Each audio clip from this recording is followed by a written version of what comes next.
5, 4, 3, 2, 1, 0.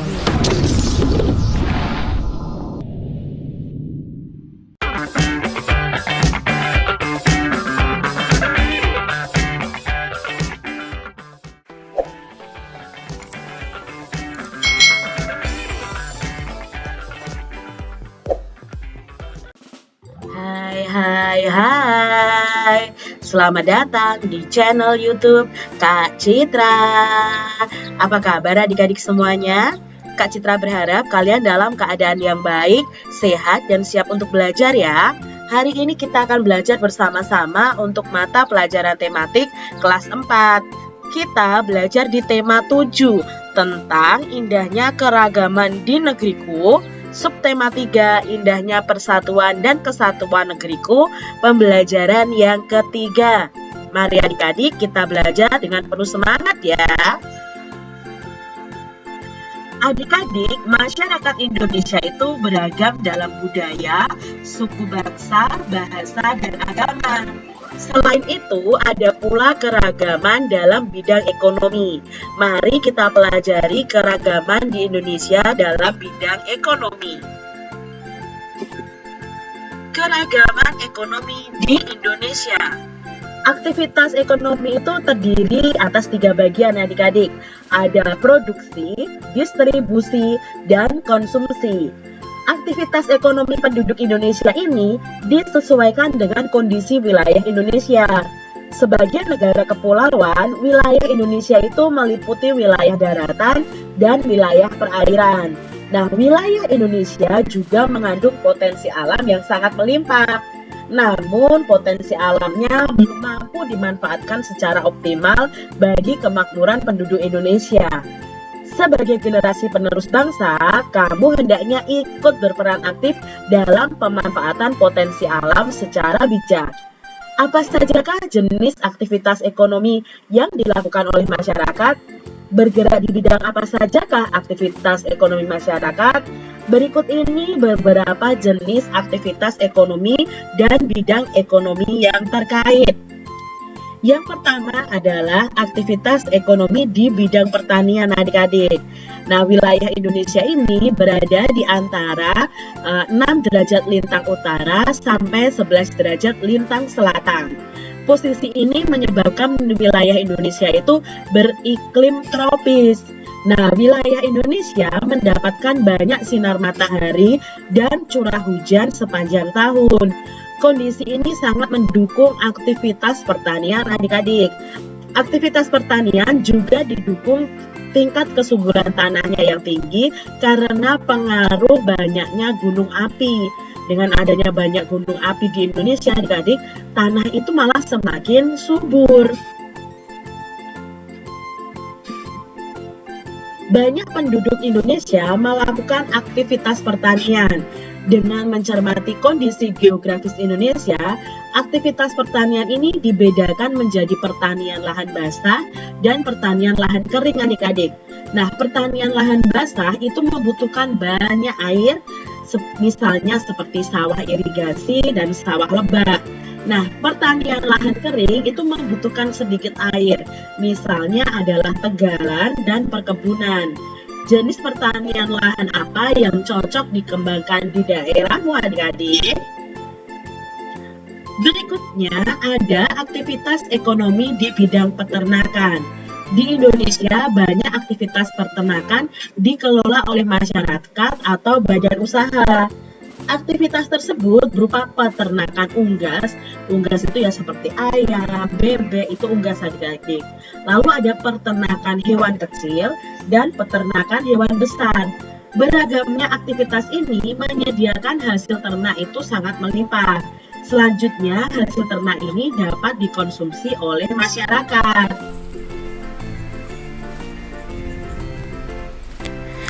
Apa sajakah jenis hewan yang dibudidayakan masyarakat? Nah, jenis hewan yang dibudidayakan itu adalah sebagai berikut adik-adik. Yang pertama adalah peternakan unggas, itu meliputi ayam, itik, burung, dan angsa. Lalu peternakan hewan kecil itu meliputi kelinci, kambing, dan domba. Lalu peternakan hewan besar itu meliputi sapi, kerbau, dan kuda. Nah, itu tadi adalah jenis-jenis hewan yang dipelihara oleh penduduk di Indonesia di bagian peternakan ya adik-adik ya. Jadi ada yang ternak unggas, ada yang ternak hewan kecil, ada yang ternak hewan besar. Hasil peternakan tersebut itu bisa meliputi telur, daging, kulit, susu, dan bulu. Tidak hanya untuk dikonsumsi masyarakat, hasil ternak juga dapat diolah menjadi pertanian ya adik-adik ya, dengan berbagai kerajinan.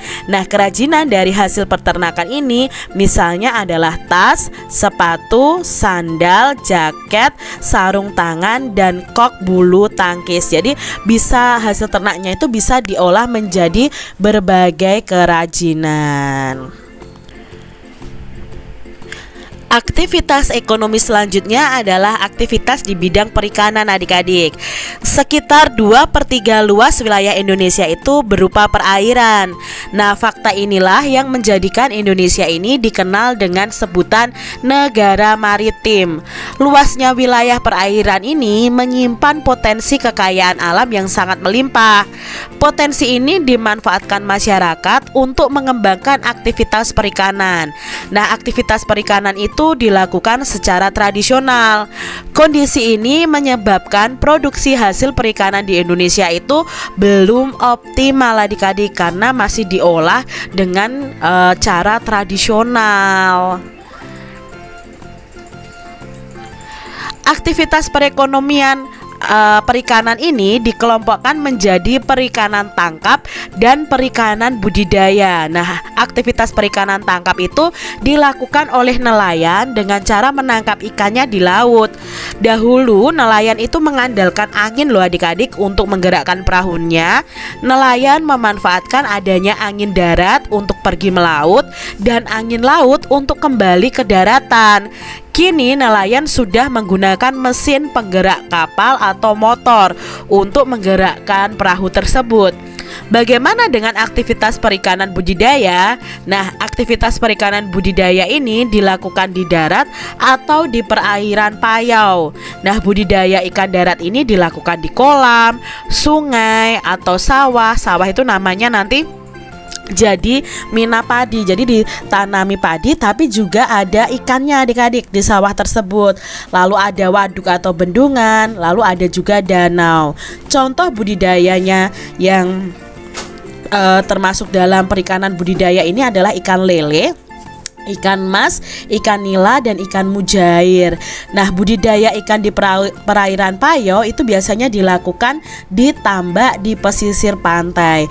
Jadi budidaya ikan perairan payau, air payau itu adalah air percampuran dari air darat ya, air yang tidak asin dengan air laut yang asin, itu namanya air payau. Berikutnya adik-adik ada aktivitas ekonomi di bidang kehutanan. Dahulu hamparan hutan hijau Indonesia itu pernah dijuluki dengan karpet hijau adik-adik. Julukan ini ya karena hutan di Indonesia itu tampak hijau dilihat dari udara. Hijaunya hutan itu dipengaruhi oleh iklim tropis yang ada di Indonesia. Kawasan hutan Indonesia ini mengandung keragaman sumber daya hayati. Belum lagi potensi hasil hutan yang terdiri dari hutan kayu dan hasil non hutan kayu ya. Misalnya kalau yang hutan non kayu ini adalah kina, karet, damar, dan sagu. Potensi ini menjadikan Indonesia ini sebagai negara pengekspor kayu adik-adik. Bagi Indonesia, hasil ekspor kayu ini menjadi salah satu sumber pendapatan negara. Adik-adik perlu ketahui nih, ya, aktivitas kehutanan itu juga perlu memperhatikan kelestarian hutan. Mengapa? Lestarinya hutan itu berdampak terhadap kehidupan manusia dan makhluk hidup yang tinggal di hutan. Kelestarian hutan dapat dijaga dengan cara antara lain melakukan tebang pilih, lalu melakukan penghijauan atau reboisasi terhadap lahan yang gundul. Hijaunya hutan Indonesia dapat menjadi paru-paru dunia. Nah, tidak hanya memberikan manfaat ekonomis, hutan juga memiliki fungsi lain. Adapun fungsi hutan yaitu sebagai penyimpan cadangan air tanah, penyeimbang iklim, serta tempat habitat flora dan fauna. Flora itu tumbuhan, fauna itu adalah hewan. Bahkan kawasan hutan ini juga bisa dimanfaatkan sebagai objek wisata. Karena banyaknya manfaat hutan, kelestarian hutan itu hendaknya juga harus selalu dijaga. Nah, adik-adik, ini adalah peta pemikiran dari bacaan keragaman ekonomi di Indonesia. Tadi ada bidang pertanian, bidang peternakan, bidang perikanan, lalu bidang kehutanan. Oh, bidang pertanian itu ada lahan kering, ada lahan basah. Lahan kering sendiri dibagi menjadi dua, ada tegalan dan perkebunan. Lahan basah juga dibagi menjadi dua, yaitu sawah irigasi dan sawah lebak. Lalu di bidang peternakan itu dibagi menjadi tiga: peternakan unggas, peternakan hewan kecil, dan peternakan hewan besar. Unggas itu contohnya ada ya, ayam, itik, burung, angsa. Hewan kecil itu contohnya adalah kelinci, kambing, dan domba. Serta peternakan hewan besar contohnya adalah sapi, kerbau, dan kuda. Lalu di bidang kehutanan itu ada hasil hutan kayu dan hasil hutan non kayu. Untuk hasil hutan kayu ya hasilnya kayu ya adik-adik ya. Kalau hasil hutan non kayu itu contohnya ada kina, karet, damar, dan sagu. Lalu di bidang perikanan itu ada perikanan budidaya dan perikanan tangkap. Nah, perikanan tangkap itu ditangkap langsung oleh nelayan. Sedangkan perikanan budidaya itu dilakukan di darat, itu berupa sawah, waduk, danau, sungai ya, itu perikanan budidaya di darat. Dan perikanan payo itu berupa tambak di pesisir pantai. Adik-adik, di sini kita akan belajar arti penting memahami keragaman dalam masyarakat Indonesia. Keragaman masyarakat Indonesia ini hendaknya kita pahami bersama sebagai kelebihan dari bangsa Indonesia yang bisa memperkaya khasanah budaya nasional. Nah, kita harus bisa menerima keragaman dalam masyarakat dengan bijaksana, dan kita hendaknya bisa menjadikan keragaman yang ada itu sebagai alat untuk mempererat persatuan dan kesatuan negara Republik Indonesia. Kita kan ada beragam ya adik-adik ya. Ada tariannya saja beragam, rumah adatnya beragam, pakaiannya, sukunya, agamanya. Nah, itu semuanya sebagai alat untuk mempererat persatuan dan kesatuan adik-adik. Kurang memahami keragaman dalam masyarakat Indonesia itu dapat menimbulkan dampak negatif bagi negara kesatuan Republik Indonesia loh. Nah, beberapa dampak negatifnya adalah: satu, ya, terjadi konflik, baik konflik ras, konflik antar suku maupun konflik antar agama. Ini dampak negatifnya kalau tidak adanya pemahaman atas keragaman dalam masyarakat Indonesia. Yang kedua, akan terjadi perpecahan atau disintegrasi bangsa. Nah, perpecahan bangsa ini bisa terjadi karena terdapat konflik sosial dalam kehidupan masyarakat, baik karena perbedaan ekonomi, status sosial, ras, suku, agama, dan hasil kebudayaan. Yang ketiga, dampak negatifnya adalah memandang masyarakat dan kebudayaan kita sendiri itu lebih baik serta merendahkan masyarakat dan kebudayaan lain. Itu dampak negatif kalau kita kurang paham akan keberagaman adik-adik. Sikap ini dapat mendorong terjadinya konflik antar kelompok.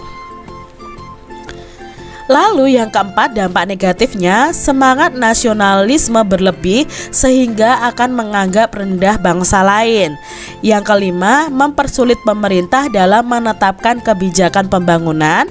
Yang keenam, menghambat usaha pembangunan dan pemerataan sarana prasarana. Yang ketujuh, kurangnya partisipasi masyarakat dalam pembangunan. Nah, dampak negatif tersebut dapat kita hindari adik-adik.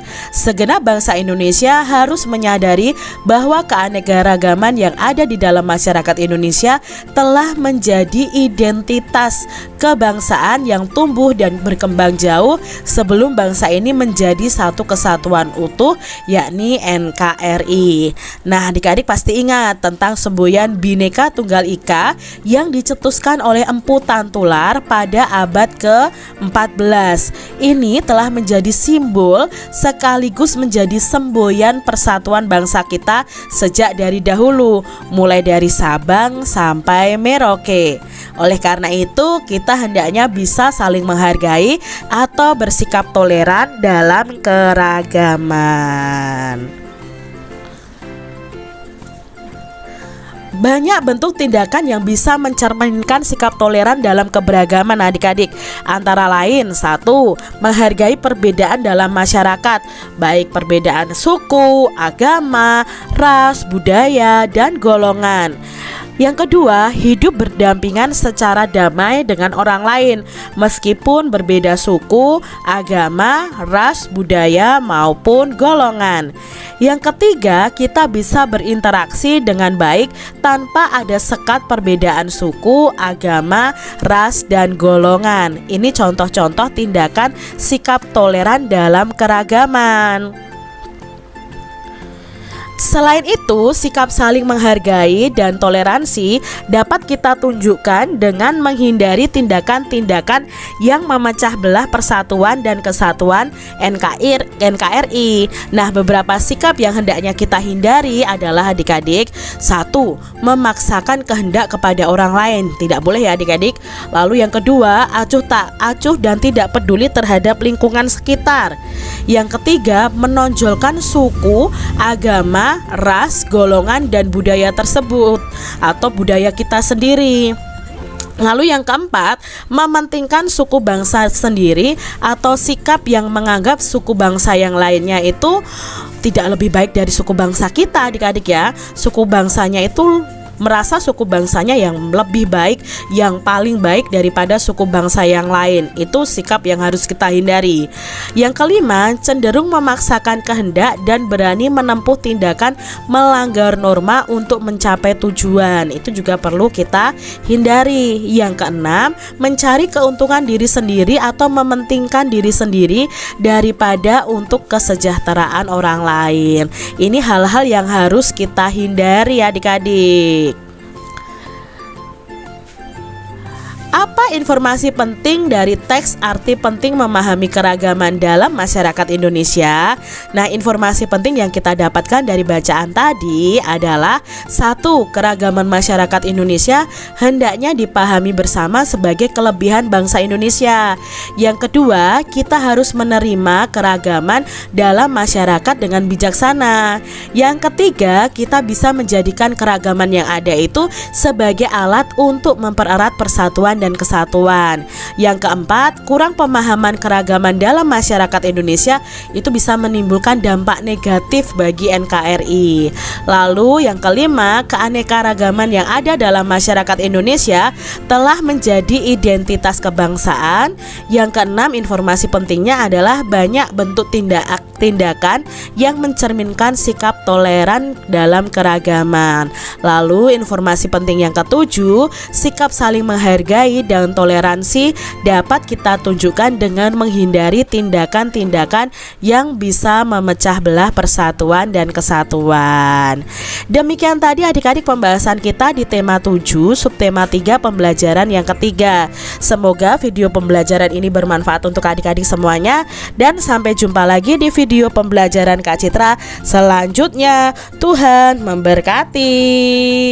Jangan lupa tekan tombol subscribe, lalu tekan loncengnya, tekan juga tombol like, lalu share ke media sosial kalian. Jangan lupa untuk ikuti media sosial Kak Citra. Terima kasih.